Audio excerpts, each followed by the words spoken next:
we today, what is my burden now is that we are young people, which is the most important thing in our life. ଆଜି ମୋ ଜୀବନରେ ଯୋଉ ଅଛି ତାହା ହଉଛି ଆମେ ମାନେ ହଉଛୁ ସମସ୍ତେ ଯୁବା ମାନେ ଯୁବତୀ ମାନେ ତ ଆମମାନଙ୍କ ପାଇଁ ନିହାତି ଆବଶ୍ୟକତା ରହିଛି Which is the most ଈଶ୍ୱରଙ୍କର important ବାକ୍ୟ। thing? Which is the most important thing in our life? ଆମମାନଙ୍କର ଜୀବନରେ ଯେଉଁ ବିଷୟ କି ବହୁତ ମହତ୍ୱପୂର୍ଣ୍ଣ। If you don't believe me, you just check in your Bible wherever young people name comes, young person comes immediately. The word of God advice to the Bible, word of God and young person, word of God and young person. It comes very very near. ଆଉ ଯେତେବେଳେ ବି ଆପଣ ମାନେ Bible ଦେଖୁଛନ୍ତି ଯଦି ମତେ ବିଶ୍ୱାସ କରୁନାହାନ୍ତି ତାହେଲେ ଦେଖନ୍ତୁ ଯୋଉ ଜାଗାରେ ମଧ୍ୟ ଯୁବା ଯୁବତୀ ଶବ୍ଦ ଆସୁଛି ସେଇ ଜାଗାରେ ଈଶ୍ୱରଙ୍କର ବାକ୍ୟ ପାଖେ ପାଖେ ଅଛି ଅର୍ଥାତ ଯୋଉ ଜାଗାରେ ମଧ୍ୟ ଯୁବା ଯୁବତୀ ଲେଖାଯାଇଛି ସେଇ ପାଖରେ ଈଶ୍ୱରଙ୍କର ବାକ୍ୟ ଲେଖାଯାଇଛି। In the Bible, have a 66 books, the very big book, and having the 150 chapters, the Psalms. ବାଇବଲରେ 66ଟା ପୁସ୍ତକ ଅଛି ଏବଂ ସବୁଠୁ ବଡ ପୁସ୍ତକ ହଉଛି ଗୀତ ସଂହିତା 150 ଗୀତ ଅଛି ସେଇଠି ଆଉ ସେଇ ଈଶ୍ୱରଙ୍କର ବାକ୍ୟ। In that book, the 19119 is talking about very big chapter in the book, in the Bible. That book is talking about the Bible, the written word of God, Bible. ଆଉ ସେଇ ବାଇବଲର ସବୁଠୁ ବଡ ଅଧ୍ୟାୟ ଯାହାକି ଗୀତ ସଂହିତା 119 ନମ୍ବର ଅଧ୍ୟାୟ ସେଇ ଅଧ୍ୟାୟରେ ମଧ୍ୟ ଈଶ୍ୱରଙ୍କର ବାକ୍ୟ ବିଷୟରେ ବାଇବଲ ବିଷୟରେ ଲେଖାଯାଇଛି। See, in this 199 chapter is having more than 119 number ଗୀତ 176 verses. ଆଉ 170ରୁ ଅଧିକ ପଦ। The Psalm chapter 119, it's a very big chapter in the Bible. Why? Because it is having 175 verses. It is available in one chapter. ଆଉ ଗୀତ ସଂହିତା 119 number ଗୀତ ଆମର ଓଡିଆ ବାଇବଲରେ 176ଟା ପଦ ଅଛି ବହୁତ ବଡ ଅଧ୍ୟାୟ ଏଟା। Even that whole chapter is 119. It's 176 verses is talking about the word of God. ସେଇ ସମସ୍ତ 176 ପଦ କେବଳ ଈଶ୍ୱରଙ୍କର ବାକ୍ୟ ବିଷୟରେ ହିଁ କୁହାଯାଉଅଛି। See, in this 119 chapter 119, the words 9 says like this. ଆଉ 119ର 9 ପଦ ଏଠାରେ ଏମିତି କୁହାଯାଉଛି। How can a young man stay pure? ଯୁବା ମନୁଷ୍ୟ କି ପ୍ରକାରେ ଆପଣା ପଥ ପରିଷ୍କାର କରିବ। Psalm chapter 119 verse 9. ଗୀତ ସଂହିତା 119 ନମ୍ବର ଗୀତ ତାର 9 ପଦରେ ଲେଖାଯାଇଛି। Here is the question: how can a young man stay pure? ଏଠାରେ ଏପରି ପ୍ରଶ୍ନ କରାଯାଇଅଛି ଯୁବା ମନୁଷ୍ୟ କି ପ୍ରକାରେ ଆପଣା ପଥ ପରିଷ୍କାର କରିବ। By reading your word and following in the rules. ତୁମର ବାକ୍ୟକୁ ପଢି ଏବଂ ବାକ୍ୟ ଅନୁସାରେ ବାକ୍ୟର ନିୟମ ଅନୁସାରେ ଚଳି ସେ ପଥ ପରିଷ୍କାର କରିପାରିବ। The Bible's very big book, Sam, the very big book, chapter 119, it's gives the very big advice a young man reading the Bible. ଆଉ ବାଇବଲର ସବୁଠାରୁ ବଡ ପୁସ୍ତକ ବାଇବଲର ସବୁଠାରୁ ବଡ ଅଧ୍ୟାୟ ତାର 119ର 9 ପଦରେ ଗୋଟେ ଯୁବା ମନୁଷ୍ୟ କିପରି ବୁଝିବ କିପରି ପଥ ପରିଷ୍କାର କରିବ ସେ ବିଷୟରେ ଏଠି ଲେଖାଯାଇଅଛି। I told you no, whenever the young man comes, immediately near the word of God will come. Reading the word of God definitely will come.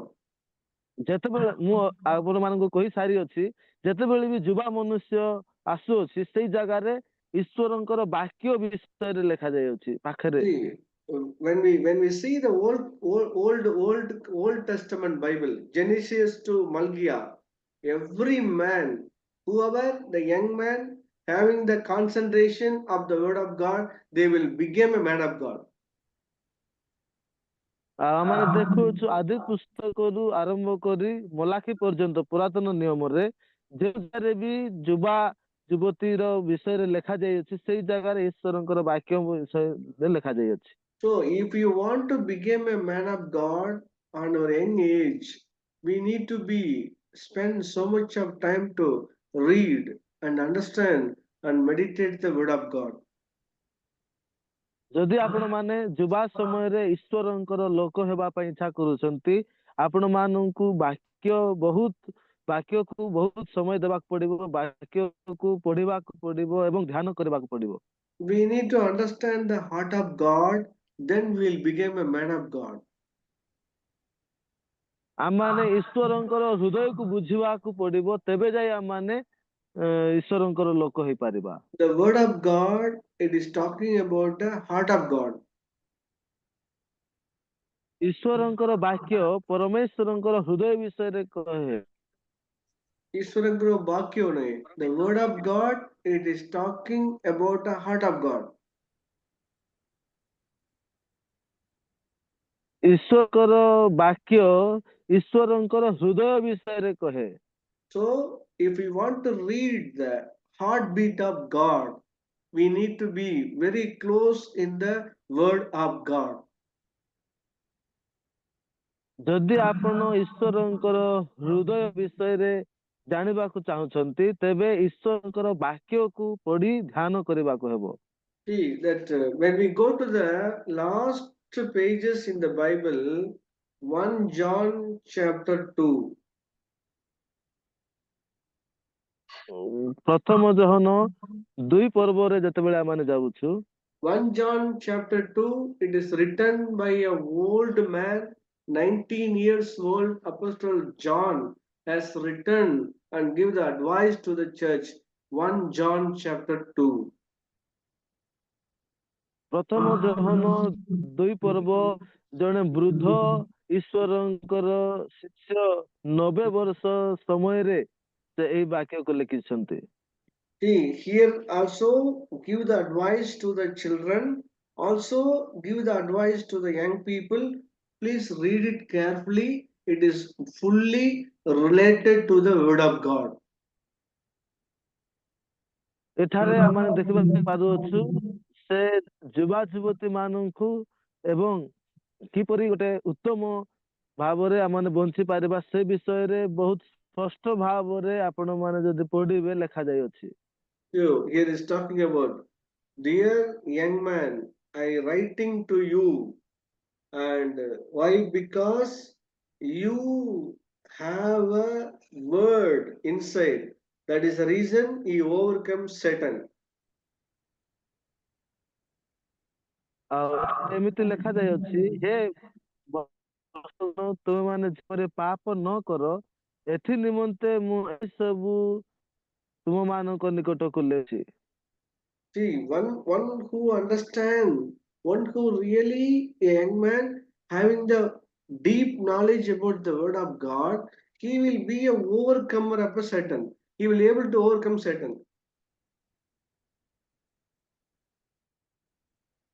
ଯେ ଈଶ୍ୱରଙ୍କର ବାକ୍ୟକୁ ଭଲ ଭାବରେ ଧ୍ୟାନ କରିବ ଏବଂ ଜାଣିଥିବ, ସେ ଶୈତାନରୁ ଜୟ ପାଇପାରିବ। See, the book is talking about the four type of people. One is children, another one is young man, another one is father, another one is elders. The four type of people written in the 1 John. ଆଉ ଏଇ ଯୋଉ ପ୍ରଥମ ଯୋହନ ମାନଙ୍କ ବିଷୟରେ ପିଲାମାନଙ୍କ ପାଇଁ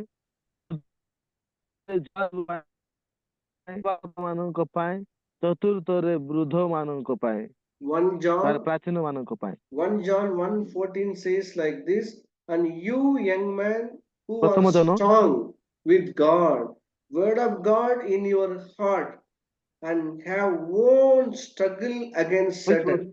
1 John 1:14. ହଁ, ସଂସାର କିଏ ବା 14. Yeah, you young ବର୍ଷଗଣ man. ମୁଁ ତୁମମାନଙ୍କ ନିକଟକୁ ଲେଖିଲି, Mm. କାରଣ ତୁମେ ମାନେ Mm. ପିତାଙ୍କୁ ଜାଣିଛ। ହେ ପିତୃଗଣ, ମୁଁ ତୁମମାନଙ୍କ ନିକଟକୁ ଲେଖିଲି, କାରଣ ଆଦ୍ୟରୁ ସେ ଅଛନ୍ତି। See, I told you no, whenever young man comes, there is a word of God is there. The word of God is inside ମୁଁ the ଆଗରୁ heart. ଆପଣମାନଙ୍କୁ କହିଅଛି, ଯେତେବେଳେ ବି ଯୁବା ବିଷୟରେ ଲେଖା ଯାଇଛି ବାକ୍ୟରେ, ସେଠାରେ ଈଶ୍ୱରଙ୍କର ବାକ୍ୟ ବିଷୟ ଲେଖାଯାଇଛି ସେଇ ପାଖରେ। See, and you young man who are strong, why you are strong? The karanam, the reason is behind that. Sorry sir, one second. Why the young man is strong? You know what is the reason? The karanam, it is written there. ଆଉ ଯୁବା ମାନେ କାହିଁକି ସେମାନେ The reason, ଗୁରୁତ୍ୱପୂର୍ଣ୍ଣ, the କାରଣ ସେ reason, ବିଷୟରେ ଏଠି ଲେଖାଯାଇଅଛି। the reason behind is you young man very strong with God's word in your heart. ଆଉ ଏଠାରେ ଯୁବା ମାନଙ୍କୁ ଲେଖାଯାଇଅଛି, ହେ ଯୁବକ ମାନେ, ମୁଁ ତୁମମାନଙ୍କ ନିକଟକୁ ଲେଖିଲି, କାରଣ ତୁମେ ମାନେ ବଳବାନ, ପୁଣି ଈଶ୍ୱରଙ୍କ ବାକ୍ୟ ତୁମଠାରେ ଅଛି। And have won your struggle against Satan. You are the overcomer. You are able to overcome the Satan. ତୁମେ ମାନେ Why? Because ପାପକୁ ଜୟ କରିଅଛ। why? Because you have a word of God in your heart, right? ଆଉ ତୁମେ ମାନେ ଶୈତାନରୁ ତୁମେ ବିଜୟ ପାଇଅଛ, When ସେଇଟା ହିଁ Jesus, ଲେଖାଯାଇଅଛି, କାରଣ when ତୁମେ ଶୈତାନରୁ ଜୟ କରିଅଛ। Jesus was living on the earth and he was a young man, starting with age of 12. He was so much of interested in the word of God, right? Hello, yes sir, When, one second please. yeah, when Jesus was living on this earth, he was a 12 years old young man. He is so much of interested in the reading the word of God. He understands the word of God, right? ଯୀଶୁଖ୍ରୀଷ୍ଟ ଯେତେବେଳେ 12 ବର୍ଷର ଗୋଟେ ଯୁବା ସମୟରେ ଥିଲେ, ସେତେବେଳେ କେତେ ସେ ବାଇବଲ ପଢିବା ପାଇଁ ସେ ଇଚ୍ଛୁକ ଥିଲେ, ବହୁତ ବାକ୍ୟକୁ ସେ ପ୍ରେମ କରୁଥିଲେ ଏବଂ ପଢୁଥିଲେ। See, when the Satan come to tempt him, Matthew chapter 4, Luke chapter 4, he had so much of word is inside his mind. He is able to overcome every temptation of the Satan using the word of God. ଆମେ ଦେଖୁଛୁ Matthew 4 ପର୍ବ, ଲୁକ 4 ପର୍ବରୁ ଯେତେବେଳେ ଶୈତାନ ପରୀକ୍ଷା କରିବାକୁ ଯୀଶୁଙ୍କ ନିକଟକୁ ଆସୁଅଛି, ଯୀଶୁ ବହୁତ ବାକ୍ୟ ସେ ପ୍ରୟୋଗ କରି ଶୈତାନ ଠାରୁ ସେ ଜୟ ପାଉଛନ୍ତି। It is like a gun having the bullet inside. He is able to destroy every scheme of Satan through the word of God. ଏହା ଗୋଟେ ବନ୍ଧୁକ ସଦୃଶ୍ୟ, ଯେମିତି କି ଗୁଳି, ଆଉ ପ୍ରତ୍ୟେକ ଗୁଳି ବାହାରିବ ବନ୍ଧୁକ ଠାରୁ, ଆଉ ଶୈତାନର ସମସ୍ତ ତାକତକୁ ଭାଙ୍ଗିଦେବ। So, what is the most important thing in the young age? In the old age, John the Baptist, John, the gospel, the apostle John advised to the young man having the deep root in the word of God. ଆଉ ଏଠାରେ ଆମେ ଦେଖୁଛୁ ଜଣେ ଯୁବକ ସମୟରେ, ଯୁବତୀ ସମୟରେ କିପରି ଆମମାନେ ବଞ୍ଚିବା ମହତ୍ୱପୂର୍ଣ୍ଣ ବିଷୟ ହେଉଛି, ଏଠାରେ ପ୍ରଥମ ଜହନରେ ଆମମାନେ ଦେଖୁଛୁ ଯୀଶୁଙ୍କର ଜଣେ ପ୍ରେରିତ ଜନ, ତାଙ୍କ ସମୟରେ ସେ କିପରି ଭାବରେ ଗଭୀରକୁ ଆମମାନେ ଜାଣିପାରିବା, ତାକୁ ଆମମାନେ ବୁଝିପାରିବା, ସେ ବିଷୟରେ ସେ ଲେଖୁଛନ୍ତି। Jesus was a young man and he was also so much of concentrating the word of God. ଯୀଶୁ ମଧ୍ୟ ଜଣେ ଯୁବା ଲୋକ ଥିଲେ ଏବଂ ଈଶ୍ୱରଙ୍କର ବାକ୍ୟକୁ ବହୁତ ସେ ଧ୍ୟାନ କରୁଥିଲେ। So I don't have a time to show you all the men of God. I tell you, they all having the ମୋ deep ପାଖରେ root in the word of God. ସମୟ ନାହିଁ, ଯେଉଁମାନେ କି ଈଶ୍ୱରଙ୍କର ଲୋକମାନେ ଗଭୀର ଈଶ୍ୱରଙ୍କର ବାକ୍ୟରେ ସମ୍ପର୍କ ଅଛି ତାଙ୍କ ବିଷୟରେ କହିବା ପାଇଁ। So if you see today, God was using so many people today in front of our eyes. You know what is the reason behind? The reason behind is they all having the close relationship with the word of God. ଆଜି ଆପଣ ମାନେ ଦେଖିପାରୁଥିବେ ପରମେଶ୍ୱର କେମିତି ଯୁବା ମାନଙ୍କୁ ସେ ବ୍ୟବହାର କରୁଛନ୍ତି। ତାର କାରଣ ହଉଛି ସେମାନେ ଈଶ୍ୱରଙ୍କର ବାକ୍ୟ ପ୍ରତି ଗଭୀର ସମ୍ପର୍କ ଅଛି। The Billy Graham, God was using so much in this century. You know one thing, he was the person so much of close relation in the word of God. ବିଲି ଗ୍ରାହାମକୁ ଆପଣ ମାନେ ଜାଣିଛନ୍ତି ପ୍ରଭୁ କି ପ୍ରକାର ତାଙ୍କୁ ବ୍ୟବହାର କରୁଥିଲେ ଏବଂ ସେ ଜଣେ ଈଶ୍ୱରଙ୍କର ବାକ୍ୟ ପ୍ରତି ଗଭୀର ସମ୍ପର୍କ ଥିଲା ତାଙ୍କର। So what is my burden of this night? I feel even the delayed meetings. We young people, I requested you deep root and read and read and read. That is the most important thing in our life.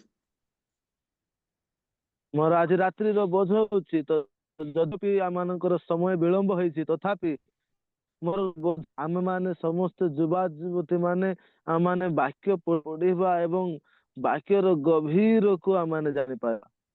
When the Jawaharlal Nehru was appointed as the Prime Minister of India, one press reporter ଯେତେବେଳେ ଜବାହରଲାଲ ନେହେରୁ ଭାରତର ପ୍ରଧାନମନ୍ତ୍ରୀ ଭାବରେ ଘୋଷିତ କରାଗଲା, one press reporter asked the Jawaharlal Nehru, what is the best advice you are going to give the Indian young people?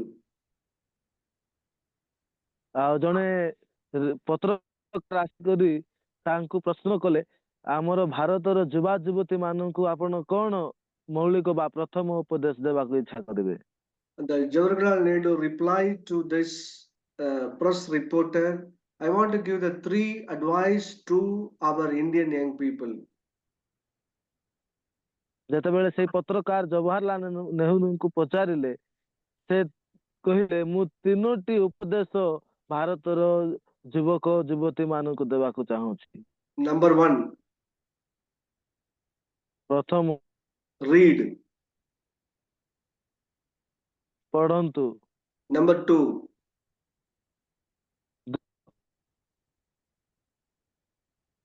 number two, ଦ୍ୱିତୀୟ ବିଷୟ, read. ପଢନ୍ତୁ। Number three, ତୃତୀୟ ବିଷୟ, read. ପଢନ୍ତୁ। Read. That is the advice I am giving to our young ପଢନ୍ତୁ people. ପଢନ୍ତୁ। So I am also ଆଉ ତାହା ହିଁ ମୁଁ ଉପଦେଶ ଦେବାକୁ ଚାହେଁ। I am also telling the same thing to you, my dear brothers. We are 3-4 people. I tell you today, read the word of God. ମୁଁ ମଧ୍ୟ ଏହା read. କହୁଅଛି ମୋର ପ୍ରିୟ ଭାଇ ଭଉଣୀ ମାନେ, ପ୍ରିୟ ଭାଇ ମାନେ 2-3 ଜଣ ମାନେ ଅଛୁ, ମୁଁ ମଧ୍ୟ ଏହା କହିବାକୁ ଚାହେଁ ଆପଣ ମାନେ ବି ପଢନ୍ତୁ ପଢନ୍ତୁ ପଢନ୍ତୁ। That is the most important thing in our life. ପ୍ରଭୁ ହଉଛନ୍ତି ଆମମାନଙ୍କର ଜୀବନର ବହୁତ ମହତ୍ୱପୂର୍ଣ୍ଣ। May God bless you all. ପ୍ରଭୁ ଆପଣ ସମସ୍ତଙ୍କୁ ଆଶୀର୍ବାଦ କରନ୍ତୁ। Yeah, I requested Milan Malik and then Grayson, you pray and close the meeting, please. Yes, sir. ମିଲନ ଭାଇ ପ୍ରାର୍ଥନା କରନ୍ତୁ, ପ୍ରାର୍ଥନା କଲା ପରେ ଆମେ ସମାପ୍ତ କରିବା। ଆଜ୍ଞା, ପ୍ରାର୍ଥନା କରିବା। ଧନ୍ୟବାଦ ଦେଉଛୁ ପିତା ପରମେଶ୍ୱର, ତୁମର ଅନୁଗ୍ରହରେ ତୁମର ଆଶୀର୍ବାଦ ପରମେଶ୍ୱର। ହଁ ପରମେଶ୍ୱର, ଅଳ୍ପ ହେଲେ ମଧ୍ୟ ପରମେଶ୍ୱର ତୁମର ବାକ୍ୟ ଆଜି ପ୍ରବେଶଣ ହେଇଛି। ତୁମର ବାକ୍ୟ ତୁମର ଦାସଙ୍କ ଦ୍ୱାରା ଆମେ ଯାହା ଶିଖିଲୁ ପରମେଶ୍ୱର, ତାହା ଆମମାନଙ୍କ ଜୀବନ ଯେପରି ସଂରକ୍ଷିତ ରଖିବୁ ଏବଂ ତାହା ଜୀବନରେ ଯେପରି କାର୍ଯ୍ୟକାରୀ କରିବୁ ସେଥିପାଇଁ ଆଶୀର୍ବାଦ କର। ହଁ ପରମେଶ୍ୱର, ଆଜି ଆମ୍ଭମାନଙ୍କ ପାଇଁ ଯେଉଁ ଯୁବା ଲୋକମାନଙ୍କ ପାଇଁ ଯେଉଁ ଶିକ୍ଷା ହେଇଥିଲା ପରମେଶ୍ୱର, ହଁ ପରମେଶ୍ୱର ତୁମର ବାକ୍ୟ ଆମ୍ଭମାନଙ୍କୁ ଶିଖାଯାଏ ପରମେଶ୍ୱର, ଯେପରି ଆମେ ଅଧିକରୁ ଅଧିକ ଶିଖିବା ଏହି ଯୁବା ସମୟରେ। ସେଥିପାଇଁ ପରମେଶ୍ୱର ତୁମର ବାକ୍ୟ ସଦା ସର୍ବଦା ଯୁବା ଲୋକମାନଙ୍କୁ ଜାଗ୍ରତ କରାଏ। ଧନ୍ୟବାଦ। ହଁ ପରମେଶ୍ୱର, ଆମକୁ ସତ୍ ଜ୍ଞାନ ଏବଂ ସତ୍ ବୁଦ୍ଧି ଦିଅନ୍ତୁ ପରମେଶ୍ୱର, ଏବଂ ଯେପରି ଆମେ ବୁଝିବୁ ବାକ୍ୟକୁ ପଢ଼ି ଏବଂ ଆମେ ସେପରି ଧୈର୍ଯ୍ୟ ସହକାରେ ତୁମର ବାକ୍ୟ ଅଧ୍ୟୟନ କରିବୁ, ସେଥିପାଇଁ ଆଶୀର୍ବାଦ କର ପରମେଶ୍ୱର। ହଁ ପରମେଶ୍ୱର, ଆମ୍ଭମାନଙ୍କ ଜୀବନରେ ତୁମେ କାର୍ଯ୍ୟ କର। ଆମେ ଯେପରି ତୁମର ପଥରେ ଚାଲିବୁ ଏବଂ ଯେପରି ତୁମର କାର୍ଯ୍ୟ କରିବୁ, କରିବା ପାଇଁ ସକ୍ଷମ ହେବୁ, ସେଥିପାଇଁ ଆଶୀର୍ବାଦ କର ପରମେଶ୍ୱର। ହଁ ପରମେଶ୍ୱର, ଏଠାରେ ଥିବା ଯେତେ ଜଣ ଭାଇମାନେ, ହଁ ପରମେଶ୍ୱର 2 ଜଣ 3 ଜଣ ହେଲେ ମଧ୍ୟ ପରମେଶ୍ୱର ତୁମର ବାକ୍ୟ ଏବଂ ତୁମର ଉପାସନା କରିଅଛୁ, ସେଥିପାଇଁ ଧନ୍ୟବାଦ ଦେଉଛୁ। ସମସ୍ତ ପ୍ରାର୍ଥନା ଶୁଣିଅଛ ବୋଲି ପ୍ରିୟ ପ୍ରଭୁ ଯୀଶୁ ଖ୍ରୀଷ୍ଟଙ୍କ ନାମରେ ମାଗୁଛୁ ପିତା, ଆମେନ୍।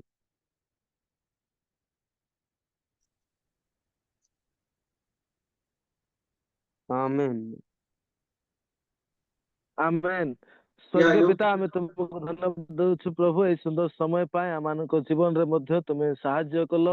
ଏଇ ସନ୍ଧ୍ୟା ସମୟରେ ଅଳ୍ପ ସମୟ ହେଲେ ମଧ୍ୟ ତୁମର ଉପସ୍ଥିତିରେ ବସି ତୁମର ଏଇ ବାକ୍ୟ ଧ୍ୟାନ କରିବା ପାଇଁ ସୁଯୋଗ ଦେଲ।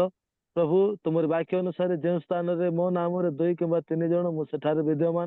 ଆଜି ତୁମ ନାମରେ ପ୍ରଭୁ, ଆମମାନେ ଏଇ ଯୋଉ ପ୍ଲାଟଫର୍ମ ମାଧ୍ୟମରେ ବିଭିନ୍ନ ସ୍ଥାନରେ ରହି ମଧ୍ୟ ତୁମ ନାମରେ ଏକତ୍ରିତ ହେଇଅଛୁ। ତୁମର ଉପସ୍ଥିତି ଆମମାନଙ୍କ ମଧ୍ୟରେ ଅଛି। ଆମେ ବିଶ୍ୱାସ କରୁଅଛୁ ଯାହାବି ଆମମାନଙ୍କୁ ତୁମେ ବାକ୍ୟ ଦେଇଅଛ ପ୍ରଭୁ, ସେଥିରେ ଆମେ ତୁମକୁ ଧନ୍ୟବାଦ ଦଉଛୁ। ସେ ବାକ୍ୟ ଆମ ଜୀବନ ପ୍ରତି, ଆମର ଯୁବା ଯୁବତୀ ପ୍ରତି ଯେପରି ପ୍ରଭୁ ଲାଭଜନକ ହେବ, ଆମମାନେ ବାକ୍ୟରେ ଧ୍ୟାନ କରିପାରିବୁ, ବାକ୍ୟକୁ ଆମମାନେ ପଢି ପାରିବୁ। ଏଥିପାଇଁ ତୁମ ଅନୁଗ୍ରହ କର। ବାକ୍ୟରେ ବଢି ତୁମର ହୃଦୟକୁ ଆମେ ଜାଣିପାରିବୁ ପ୍ରଭୁ, ଏଥିପାଇଁ ତୁମ ଅନୁଗ୍ରହ କର। ଆଜିର ଉପସ୍ଥିତିରେ ଥିବା ପ୍ରତ୍ୟେକ ଭାଇମାନଙ୍କୁ ତୁମ ସହ ଦେଉଅଛି, ସେମାନଙ୍କୁ ତୁମ ଆଶୀର୍ବାଦ କର। ପୁଣି ଆଜିର ବକ୍ତାକୁ ମଧ୍ୟ ତୁମେ ଆଶୀର୍ବାଦ କର, ତାଙ୍କର ସେବା କାର୍ଯ୍ୟରେ, ତାଙ୍କର ପରିବାରକୁ ପ୍ରତ୍ୟେକ ବିଷୟରେ ତୁମେ ଆଶୀର୍ବାଦ କର। ବର୍ତ୍ତମାନ ପ୍ରଭୁ, ଆମମାନେ ଏଇ ମିଟିଂକୁ ସମାପ୍ତ କରୁଅଛୁ। ଆମମାନଙ୍କର ସହବର୍ତ୍ତୀ ଈଶ୍ୱର ତୁମେ ହୁଅ। ସମସ୍ତ ଗୌରବ ତୁମକୁ ଦେଇ ପ୍ରାର୍ଥନା ଯୀଶୁଙ୍କ ନାମରେ ମାଗିଲୁ, ଆମେନ୍। ଆମେନ୍।